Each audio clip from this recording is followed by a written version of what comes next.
ഓം ശാന്തി 16-5-2025 പ്രഭാതമുരളി. മധുരമായ കുട്ടികളെ, നിങ്ങളുടെ സ്നേഹം ഒരു ബാബയോടാണ്. കാരണം നിങ്ങൾക്ക് പരിധിയില്ലാത്ത സമ്പത്ത് ലഭിക്കുന്നു. എന്റെ ബാബ എന്ന് നിങ്ങൾ സ്നേഹത്തോടെ വിളിക്കുന്നു.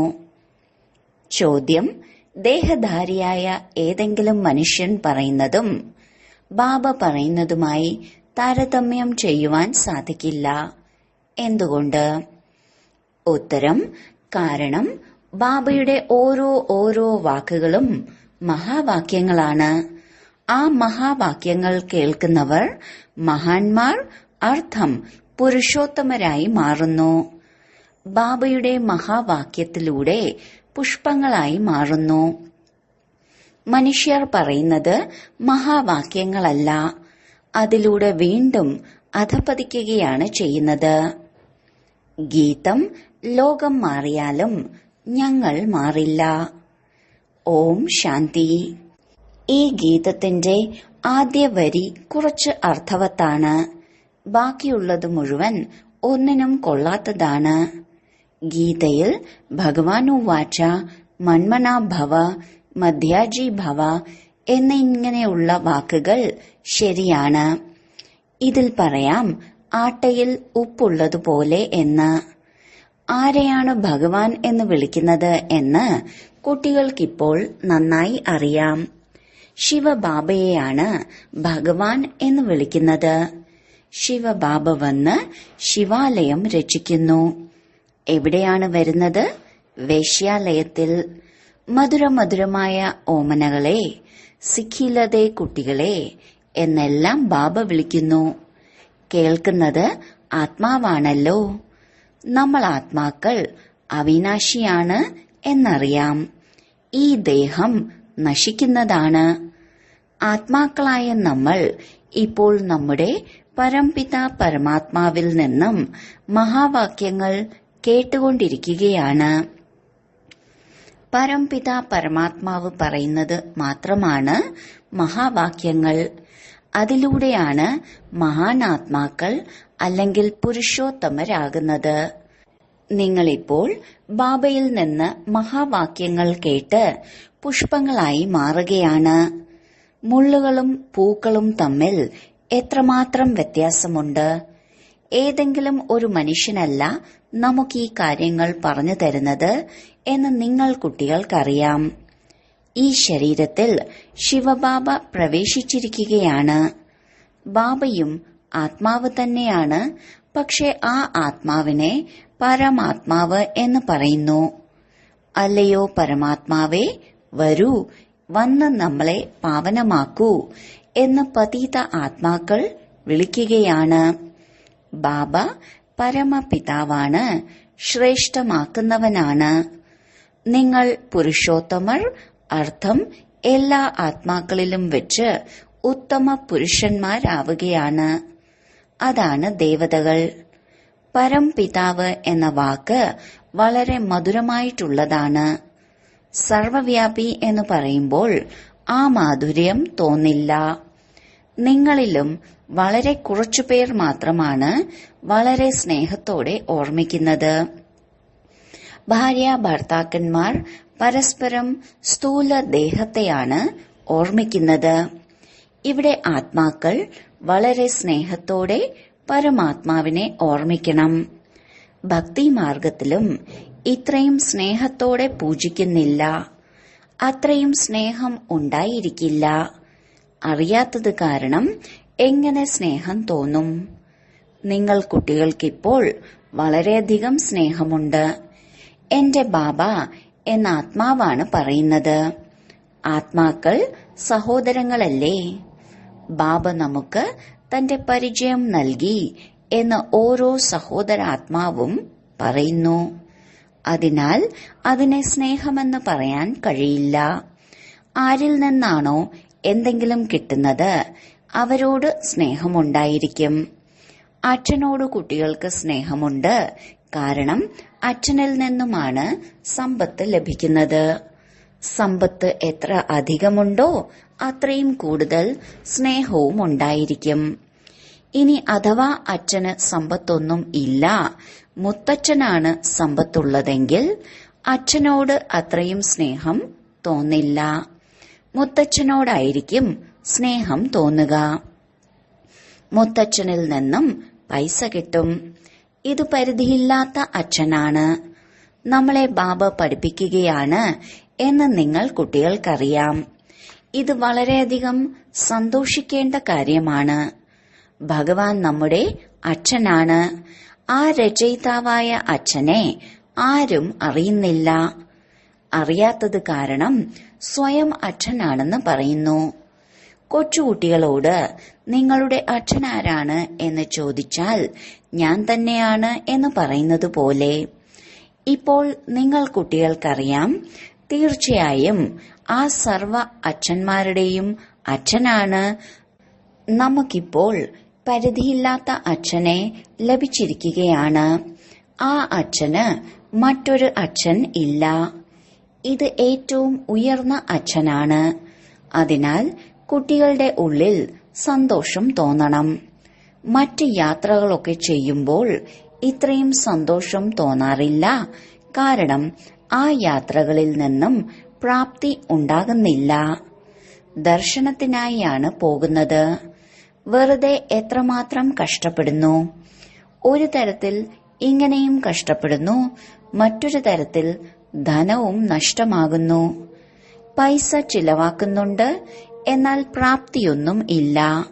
ഭക്തിമാർഗത്തിലൂടെ വരുമാനമുണ്ടാകുമായിരുന്നെങ്കിൽ ഭാരതവാസികൾ വളരെ ധനികരായി മാറുമായിരുന്നു. ക്ഷേത്രങ്ങളൊക്കെ ഉണ്ടാക്കാൻ വേണ്ടി കോടിക്കണക്കിന് രൂപയാണ് ചിലവാക്കുന്നത്. ഒരു സോമനാഥ ക്ഷേത്രം മാത്രമല്ല, എല്ലാ രാജാക്കന്മാർക്കും ക്ഷേത്രമുണ്ടായിരുന്നു. നിങ്ങൾക്ക് എത്രമാത്രം ധനമുണ്ടായിരുന്നു? 5000 വർഷങ്ങൾക്ക് മുൻപ് നിങ്ങളെ വിശ്വത്തിന്റെ അധികാരി ആക്കിയിരുന്നു. ഒരു ബാബ തന്നെയാണ് പറയുന്നത്. ഇന്നേക്ക് 5000 വർഷങ്ങൾക്ക് മുൻപ് നിങ്ങളെ രാജയോഗം പഠിപ്പിച്ച് അങ്ങനെ ആക്കി മാറ്റിയിരുന്നു. ഇപ്പോൾ നിങ്ങൾ എന്തായി തീർന്നിരിക്കുന്നു? ഈ കാര്യങ്ങൾ ബുദ്ധിയിൽ ഉണ്ടായിരിക്കണം. എത്ര ഉയർന്നവരായിരുന്നു നമ്മൾ. പുനർജന്മം എടുത്തെടുത്ത് ഇപ്പോൾ താഴെ എത്തിയിരിക്കുകയാണ്. കക്കയെപ്പോലെ ആയി തീർന്നു. നമ്മളിപ്പോൾ ബാബയുടെ അടുത്തേക്ക് പോകുന്നു. ആ ബാബ നമ്മളെ വിശ്വത്തിന്റെ അധികാരിയാക്കി മാറ്റുന്നു. ഈ ഒരു യാത്രയിലാണ് ആത്മാക്കൾ അച്ഛനെ കാണുന്നത്. അതുകൊണ്ട് ഉള്ളിൽ ആ സ്നേഹം തോന്നണം. നമുക്ക് വീണ്ടും വിശ്വത്തിന്റെ ചക്രവർത്തി പദവി നൽകുന്ന അച്ഛന്റെ അടുത്തേക്കാണ് നമ്മൾ പോകുന്നത് എന്ന് നിങ്ങൾ ഇവിടേക്ക് വരുമ്പോൾ മനസ്സിലാക്കണം. ആ അച്ഛൻ നമുക്ക് ശിക്ഷണങ്ങൾ നൽകുകയാണ്. കുട്ടികളെ, ദൈവിക ഗുണങ്ങൾ ധാരണ ചെയ്യൂ. സർവശക്തിവാനും പതീത പാവനനുമായ എന്നെ ഓർമ്മിക്കൂ. എന്നെ മാത്രം ഓർമ്മിക്കൂ, എങ്കിൽ വികർമ്മങ്ങൾ നശിക്കും എന്ന് ഞാൻ കൽപ്പകൽപ്പം വന്ന് നിങ്ങളോട് പറയുന്നു. നമ്മൾ പരിധിയില്ലാത്ത അച്ഛന്റെ അടുക്കൽ വന്നിരിക്കുകയാണ് എന്ന് മനസ്സിൽ തോന്നണം. ബാബ പറയുന്നു, ഞാൻ ഗുപ്തമാണ്. ആത്മാവും പറയുന്നു, ഞാൻ ഗുപ്തമാണ്. നമ്മൾ പോകുന്നത് ശിവബാബയുടെയും ബ്രഹ്മദാതയുടെയും അടുക്കലേക്കാണ് എന്ന് നിങ്ങൾക്കറിയാം. കമ്പൈൻഡ് ആയിരിക്കുകയാണ്. ആ ബാബയിലൂടെ നമ്മൾ വിശ്വത്തിന്റെ അധികാരി ആകുന്നു. ഉള്ളിൽ എത്രമാത്രം സന്തോഷം തോന്നണം. മധുബനിൽ പോകാൻ വേണ്ടി വീട്ടിൽ നിന്ന് വരുമ്പോൾ ഉള്ളിൽ ഗദ്ഗതമുണ്ടാകണം. ബാബ നമ്മളെ പഠിപ്പിക്കുവാൻ വേണ്ടി വന്നിരിക്കുകയാണ്. ദൈവിക ഗുണങ്ങൾ ധാരണ ചെയ്യുവാനുള്ള യുക്തികൾ പറഞ്ഞു തരുന്നു. വീട്ടിൽ നിന്ന് ഇറങ്ങുമ്പോൾ തന്നെ ഉള്ളിൽ ഈ സന്തോഷം തോന്നണം. കന്യക പതിയെ കാണുന്ന സമയത്ത് ആഭരണങ്ങളൊക്കെ ധരിച്ച് വിടർന്ന മുഖത്തോടെ ഇരിക്കുന്നു. എന്നാൽ അത് ദുഃഖത്തിലേക്ക് പോകുവാൻ വേണ്ടിയാണ്. നിങ്ങൾ സുഖത്തിലേക്ക് പോകുന്നു. ബാബയുടെ അടുക്കൽ വരുന്ന സമയത്ത് എത്രമാത്രം സന്തോഷം തോന്നണം. നിങ്ങൾക്കിപ്പോൾ പരിധിയില്ലാത്ത അച്ഛനെ ലഭിച്ചിരിക്കുകയാണ്. സത്യയുഗത്തിൽ ജന്മമെടുക്കും, പിന്നെ കലകൾ കുറയാൻ തുടങ്ങും. നിങ്ങൾ ബ്രാഹ്മണർ ഈശ്വരീയ സന്താനങ്ങളാണ്. ഭഗവാൻ പഠിപ്പിക്കുകയാണ്. അത് നമ്മുടെ അച്ഛനുമാണ്, ടീച്ചറുമാണ്. ബാബ നമ്മളെ പഠിപ്പിക്കുകയാണ്, പിന്നെ പാവനമാക്കി കൂടെ കൊണ്ടുപോകും. നമ്മൾ ആത്മാക്കൾ ഈ മോശമായ രാവണ രാജ്യത്തിൽ നിന്നും മോചിതരാവുകയാണ്. ഉള്ളിൽ അളവറ്റ സന്തോഷം തോന്നണം. ബാബ നമ്മളെ വിശ്വത്തിന്റെ അധികാരി ആക്കുകയാണ്. അതുകൊണ്ട് എത്ര നല്ല രീതിയിൽ പഠിക്കേണ്ടതുണ്ട്. നന്നായി പഠിക്കുന്ന വിദ്യാർത്ഥികൾ നല്ല മാർക്കോടുകൂടി വിജയിക്കുന്നു. കുട്ടികൾ പറയാറുണ്ട്, ബാബ, നമ്മൾ ശ്രീനാരായണനാകും. ഇതാണ് സത്യനാരായണന്റെ കഥ. അർത്ഥം, നരനിൽ നിന്നും നാരായണനാകുവാനുള്ള കഥ. ജന്മജന്മാന്തരങ്ങളായി അസത്യ കഥകൾ കേൾക്കുകയായിരുന്നു. ഇപ്പോൾ ബാബയിലൂടെ ഒരേ ഒരു പ്രാവശ്യം നിങ്ങൾ സത്യമായ കഥ കേൾക്കുകയാണ്.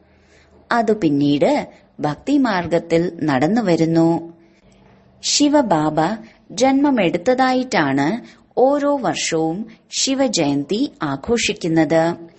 എപ്പോഴാണ് ശിവബാബ വന്നതെന്നോ വന്നിട്ട് എന്താണ് ചെയ്തതെന്നോ ഒന്നും അറിയുന്നില്ല. ശ്രീകൃഷ്ണ ജയന്തി ആഘോഷിക്കുന്നുണ്ട്. എന്നാൽ എപ്പോഴാണ് കൃഷ്ണൻ വന്നതെന്നോ എങ്ങനെയാണ് വന്നതെന്നോ ഒന്നും അറിയുന്നില്ല. കംസപുരിയിലാണ് വരുന്നത് എന്ന് പറയുന്നുണ്ട്. കൃഷ്ണൻ എങ്ങനെ പതീത ലോകത്തിൽ ജനിക്കും? നമ്മൾ പരിധിയില്ലാത്ത അച്ഛന്റെ അടുക്കലാണ് പോകുന്നത് എന്ന കാര്യത്തിൽ കുട്ടികൾക്ക് എത്രമാത്രം സന്തോഷം തോന്നണം. നമുക്ക് ഇന്ന ആളിലൂടെയാണ് ജ്ഞാനം ലഭിച്ചത്, ബാബ വന്നിരിക്കുന്നു എന്നറിയാൻ കഴിഞ്ഞത്. അന്നു മുതൽ നമ്മൾ ബാബയെ തന്നെയാണ് ഓർമ്മിക്കുന്നത് എന്നിങ്ങനെയുള്ള അനുഭവം പറയാറുണ്ടല്ലോ. ഏറ്റവും ഉയർന്ന അച്ഛന്റെ അടുക്കലേക്ക് പോകാനുള്ള യാത്രയാണിത്. ബാബ ചൈതന്യമാണ്. കുട്ടികളുടെ അടുക്കലേക്ക് പോകുന്നുമുണ്ട്. മറ്റുള്ള എല്ലാം തന്നെ ജഡയാത്രകളാണ്. ബാബ ചൈതന്യത്തിൽ ഇവിടെയുണ്ട്. നമ്മൾ ആത്മാക്കൾ സംസാരിക്കുന്നത് പോലെ ആ പരമാത്മാവും ശരീരത്തിലൂടെ സംസാരിക്കുന്നു. ഈ പഠിത്തം ഭാവി 21 ജന്മത്തേക്ക് ശരീര നിർവഹണത്തിന് വേണ്ടിയുള്ളതാണ്. മറ്റു പഠിത്തമെല്ലാം ഈ ജന്മത്തേക്ക് വേണ്ടിയുള്ളതാണ്. ഏത് പഠിത്തമാണ് പഠിക്കേണ്ടത്, അതുപോലെ ഏത് ജോലിയാണ് ചെയ്യേണ്ടത്? ബാബ പറയുന്നു, രണ്ടും ചെയ്തോളൂ. ഇത് പ്രവൃത്തി മാർഗമല്ലേ? രണ്ടിനും വേണ്ടിയുള്ള പഠിത്തമാണ്. എല്ലാവരും പഠിക്കുകയുമില്ല. ചിലർ നന്നായിട്ട് പഠിക്കുന്നു, ചിലർ അത്രയും പഠിക്കുന്നില്ല. ചിലർക്ക് പെട്ടെന്ന് ജ്ഞാനം മനസ്സിലാകുന്നു, ചിലർ വറച്ചട്ടി പോലെ വെറും പറച്ചിൽ മാത്രം. ചിലർ പറയും, ഞങ്ങൾ മനസ്സിലാക്കാൻ വേണ്ടി ശ്രമിക്കാമെന്ന്. ഏകാന്തമായിരുന്നു മനസ്സിലാക്കേണ്ട കാര്യങ്ങളാണ് എന്ന് ചിലർ പറയും. അത്ര തന്നെ, പിന്നെ അവരെ കാണില്ല. ജ്ഞാനത്തിന്റെ അസ്ത്രം തറച്ചുവെങ്കിൽ അവർ പെട്ടെന്ന് വന്ന് മനസ്സിലാക്കും. ചിലർ പറയും, ഞങ്ങൾക്ക് സമയമില്ല. അർത്ഥം, അസ്ത്രം തറച്ചിട്ടില്ല എന്നാണ്. നോക്കൂ, ബാബയ്ക്ക് അസ്ത്രം തറച്ച ഉടൻ തന്നെ സർവ്വതും ഉപേക്ഷിച്ചു. ചക്രവർത്തി പദവിയാണ് ലഭിക്കുന്നത് എന്ന് മനസ്സിലാക്കി. അതിന്റെ മുന്നിൽ ഇതിനൊക്കെ എന്ത് മൂല്യമാണുള്ളത്?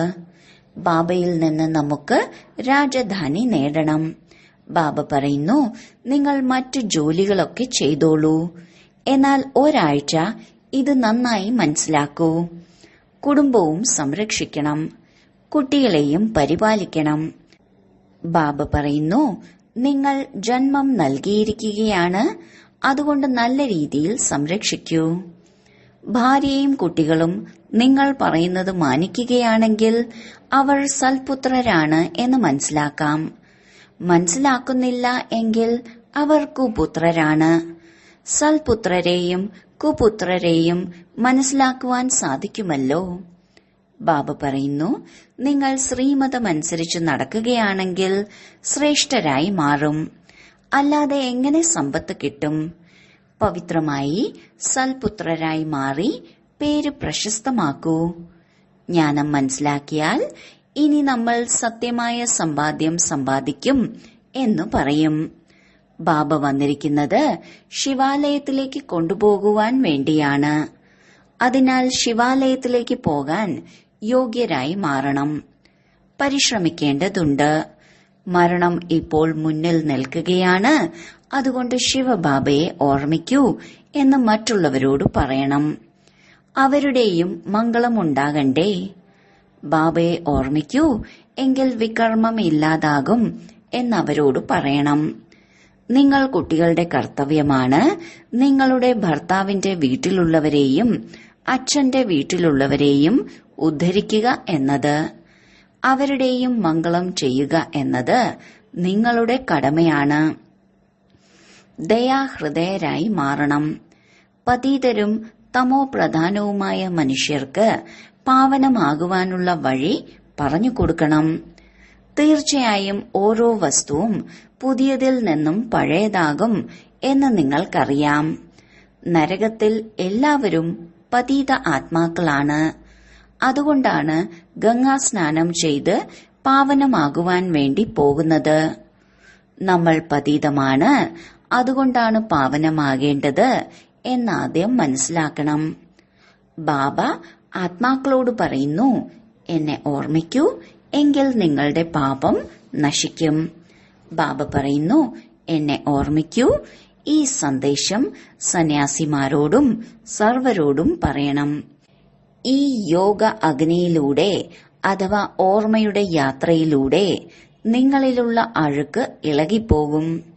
നിങ്ങൾ പവിത്രമായി എന്റെ അടുക്കൽ വരും. നിങ്ങളെ എല്ലാവരെയും ഞാൻ കൂടെ കൊണ്ടുപോകും. തേള് പോകുന്ന വഴിക്ക് എന്തെങ്കിലും മൃദുലമായ വസ്തു കണ്ടാൽ അത് കൊമ്പുകൊണ്ട് കുത്തും. കല്ലിൽ കുത്തിയിട്ട് എന്ത് ചെയ്യാനാണ്? അതുപോലെ നിങ്ങളും ബാബയുടെ പരിചയം കൊടുക്കൂ. ബാബ ഇതും പറഞ്ഞു തന്നിട്ടുണ്ട്.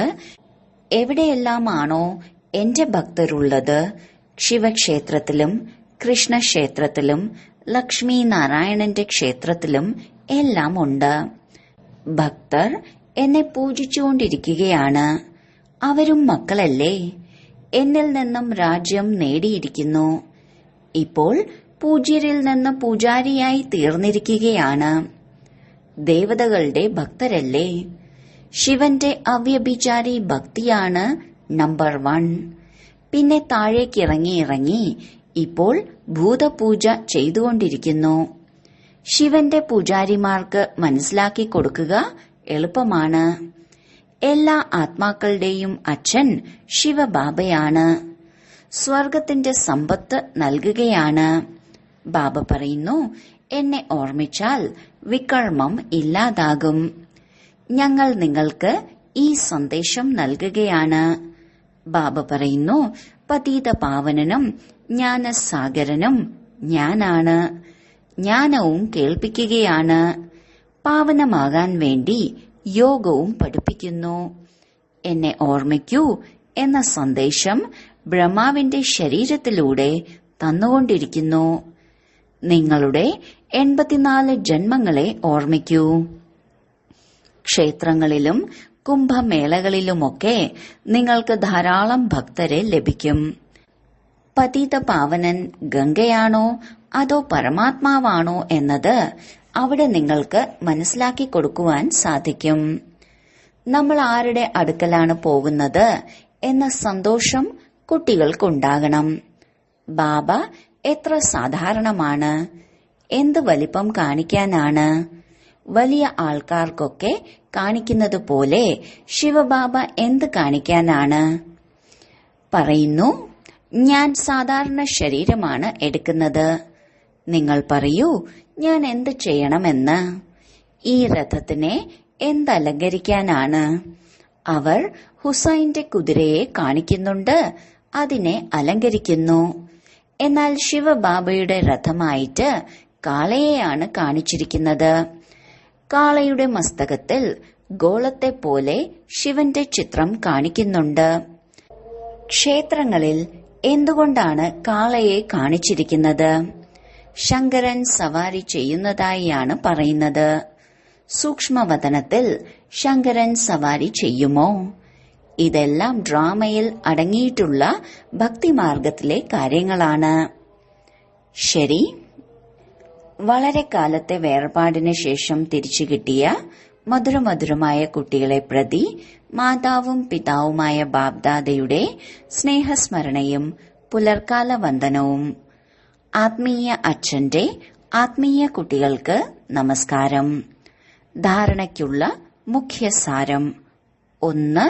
നമ്മളിനി യഥാർത്ഥ സമ്പാദ്യം സമ്പാദിക്കും. ശിവാലയത്തിലേക്ക് പോകാൻ വേണ്ടി തന്നെ യോഗ്യരാക്കി മാറ്റും. സത്പുത്രരായി മാറി ശ്രീമതമനുസരിച്ച് ബാബയുടെ പേര് പ്രശസ്തമാക്കും എന്ന് അവനവനോട് പ്രതിജ്ഞ ചെയ്യണം. 2. ദയാമനസ്കരായി മാറി തമോ പ്രധാനമായിരിക്കുന്ന മനുഷ്യരെയും സതോ പ്രധാനമാക്കണം. സർവരുടെയും മംഗളം ചെയ്യണം. മരണത്തിന് മുൻപ് സർവർക്കും ബാബയുടെ ഓർമ്മ ഉണർത്തണം. വരദാനം: ഓരോ മനുഷ്യർക്കും അവരുടെ 3 കാലങ്ങളെയും കാണിച്ചു കൊടുക്കുന്ന ദിവ്യ ദർപ്പണമായി ഭവിക്കട്ടെ. കുട്ടികളായ നിങ്ങൾ ഇപ്പോൾ ഓരോ മനുഷ്യാത്മാക്കൾക്കും അവരുടെ 3 കാലങ്ങളുടെയും ദർശനം കൊടുക്കുന്ന ദിവ്യ ദർപ്പണമാകണം. ഞാൻ എന്തായിരുന്നു, ഇപ്പോൾ എന്താണ്, ഭാവിയിൽ എന്താകും, ഇതാ ദർപ്പണത്തിൽ കൂടി അവർക്ക് സ്പഷ്ടമായി കാണാൻ സാധിക്കണം. അനേക ആത്മാക്കളുടെ അനേക ജന്മങ്ങളായുള്ള മുക്തിയിലേക്കും സ്വർഗത്തിലേക്കും പോകുന്നതിനുള്ള ദാഹവും ആഗ്രഹവും ഇപ്പോൾ പൂർത്തിയാകും എന്നറിയുകയും അനുഭവിക്കുകയും കാണുകയും ചെയ്യുമ്പോൾ സഹജമായി ബാബയിൽ നിന്ന് സമ്പത്ത് നേടാൻ ആകർഷിതരായി എത്തിച്ചേരും. സ്ലോഗൻ: ഒരു ബലം, ഒരു വിശ്വാസം. ഈ പാഠം സദാ ഉറപ്പിച്ചാൽ സഹജമായി ചുഴലിക്കാറ്റിൽ നിന്നും രക്ഷപ്പെടാം. അവ്യക്ത സൂചന: ആത്മീയ റോയൽറ്റിയും പവിത്രതയുടെ വ്യക്തിത്വവും ധാരണ ചെയ്യൂ. നിങ്ങൾ സ്വയം പവിത്രതയുടെ റോയൽറ്റിയിൽ ഇരിക്കുമ്പോൾ അവകാശി ക്വാളിറ്റി ഉള്ളവർ പ്രത്യക്ഷമാകും. പരിധിയുള്ള ഒരു ആകർഷണത്തിലും കണ്ണുകൾ ഉടക്കരുത്. അവകാശി എന്നാൽ അധികാരിയാണ്.